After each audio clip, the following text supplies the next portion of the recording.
কেমন আছেন? অবশ্যই ভালো আছেন, আমিও ভালো আছি। এখন ঠান্ডা পড়ে গেছে, এখন যে কোনো জিনিস রান্না করো খাইতেই ভালো লাগে। আজকে আমি রান্না করব পটল দিয়ে চিংড়ি মাছ দিয়ে দোরমা বানাবো। তো এই রান্নাটা অনেক ভালো লাগে গরম ভাতের সাথে। আসেন আপনারাও খেয়ে যান, আমি রান্না করি, চলেন রান্নাঘরে। তাই যে বাজারতে বড় বড় পটল কিনে নিয়ে আইছি, আর পটলের বিচার ভিতরের বিচিগুলো এই যে ভালো করে বের করে নিছি, পটল কটা ধুয়েও নিছি। এই যে চিংড়ি মাছ নিয়ে নিছি, এই জায়গায় 800 গ্রাম চিংড়ি মাছ, আর এই যে 400 গ্রাম পটল। তো আমি আজকে এখন পটল কাটা পয়লা পটল চিংড়ি মাছ ভাজে নেব, তারপরে মশলা করব। কড়াই গরম হয়ে গেছে, কড়াইতে দিয়ে দেবো তেল। তেলটা গরম হয়ে গেছে, এখন আমি পটল কাটা ভেজে দেবো। ওর ভিতরে দিয়ে দেবো অল্প লবণ, দিয়ে দেবো একটু হলদি, এখন দিয়ে দেবো পটলগুলো ভেজে নেবো লাল লাল।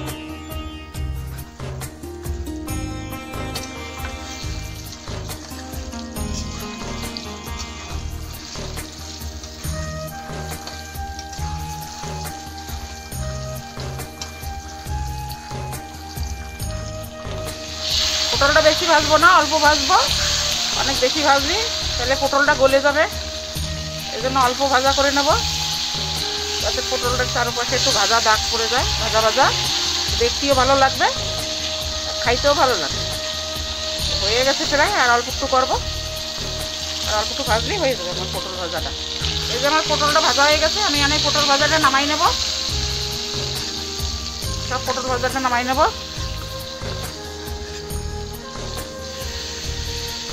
পটল কাটা নামাই নিছি, এখন আমি তেলে চিংড়ি মাছ কাটা ভেজে নেব।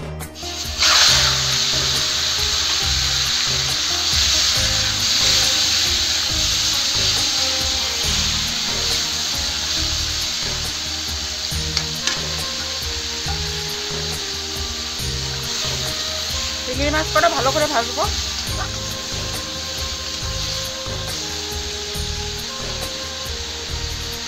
এই যে আমার চিংড়ি মাছটা ভাজা হয়ে গেছে, এখন এর ভিতরে আমি কিছু অল্প মশলা দিয়ে দেবো। 1 চামচ দিয়ে দেবো রসুন, আদা আর পেঁয়াজ বাটা।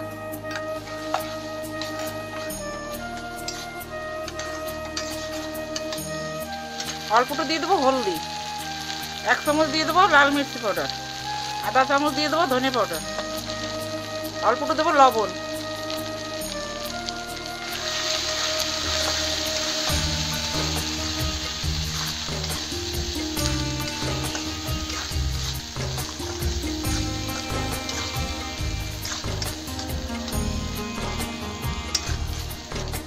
এগুলো ভালো করে ভাজা হয়ে গেছে, এখন দিয়ে দেবো এই যে পটলের বিচিগুলো বের করে রাখছি, এই পটলের বিচিগুলো এর সাথে ভেজে নেব।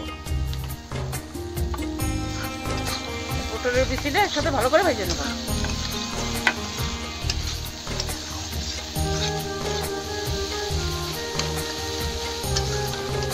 পটলের বিচিগুলো পুরো পটলের সাথে ওর ভিতরেই চলে যাবে, এই মাছের সাথে, তাহলে খাইতেও অনেক স্বাদ লাগবে। পটলের যে স্বাদটা, ওই স্বাদটা থাকবে, আর বিচিগুলো ফেলাই দিলে পটলের স্বাদটা পাওয়া যাবে না। এর ভিতর দিয়ে দেবো অল্প একটু হালকা গরম মশলা, একটু গরম মশলা দিয়ে দেবো।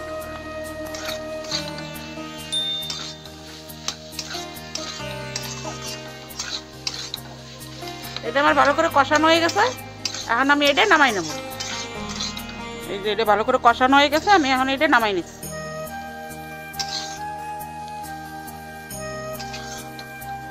কড়াই গরম হয়ে গেছে, কড়াইতে তেল দিয়ে দেবো।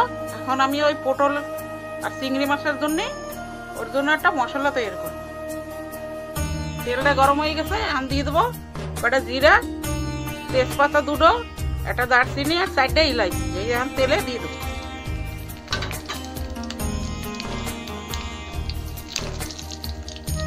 আমি দিয়ে দেবো যে পেঁয়াজ, রসুন আর আদা বাটা।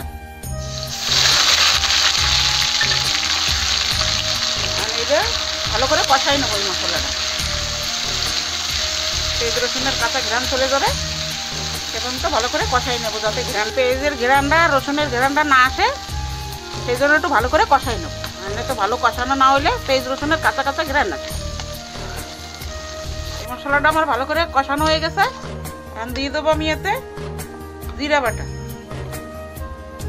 1 চামচ জিরা বাটা, 1 চামচ দিয়ে দেবো ধনে পাউডার,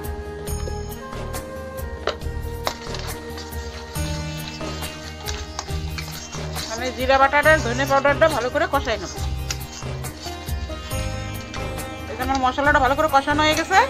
আর আমি এতে দিয়ে দেবো আধা চামচ হলদি, 1 চামচ লাল মির্চি পাউডার,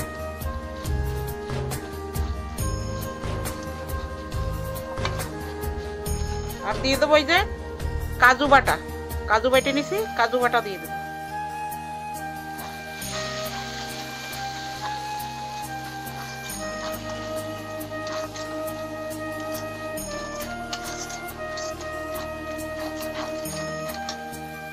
দিয়ে দেবো দই, এই যে দই নিছি 1 বাটি, ছোট বাটির দই দিয়ে দেবো।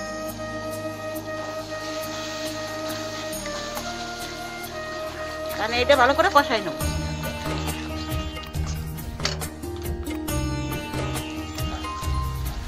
এটাই আমার ভালো করে এই যে মশলাটা সুন্দর কষানো হয়ে গেছে, মশলাটা দিয়ে তেল ছেড়ে দিয়েছে, এই যে কত সুন্দর কষানো হয়ে গেছে। আমি এর ভিতরে দিয়ে দেবো অল্প একটু গরম মশলা, আধা চামচ গরম মশলা,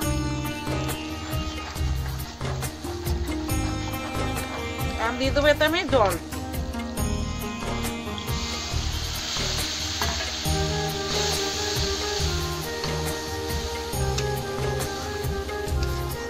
আর দেবো না, কারণ এইটা ভালো করে ফুটবে সে পর্যন্ত আমি ওই পটলে পুরটা ভরে নেব। এই যে আমি এই পটলে এই পুরটা ভরে নেব, এই পুরটা ভালো করে পটলের ভিতর ভরবো।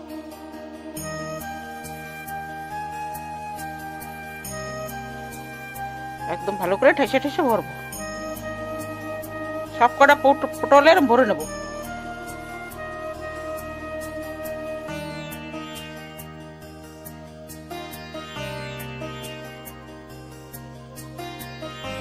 ঠেসে ঠেসে সব কটা পটলে ভরে নেব। সব পটল কটা ভরা হয়ে গেছে, একটা বাকি রয়েছে, এই একটা ভরলি আমার হয়ে যায়। এর ভিতরে একদম ভালো করে ভরে দিছি ঠেসে ঠেসে।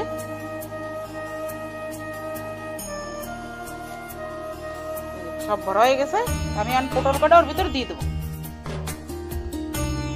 আমার এই মশলাটা ভালো মতন ফুটে গেছে, জাল হয়ে গেছে। আমি এখন এই যে পটলগুলো এর ভিতরে দিয়ে দেবো, সব পটল কটা দিয়ে দেবো এর ভিতরে।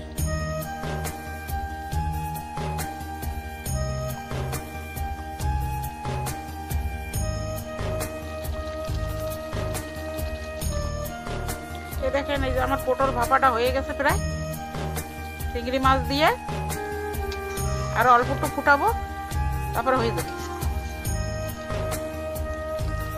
দেখেন এই যে আমার পটল ভাপাটা হয়ে গেছে, দেখেন কত সুন্দর ভাপাইছি, কি সুন্দর তেল ছেড়ে দিয়েছে। এখন আমি এতে একটু ধনেপাতা দিয়ে নামাই দেবো।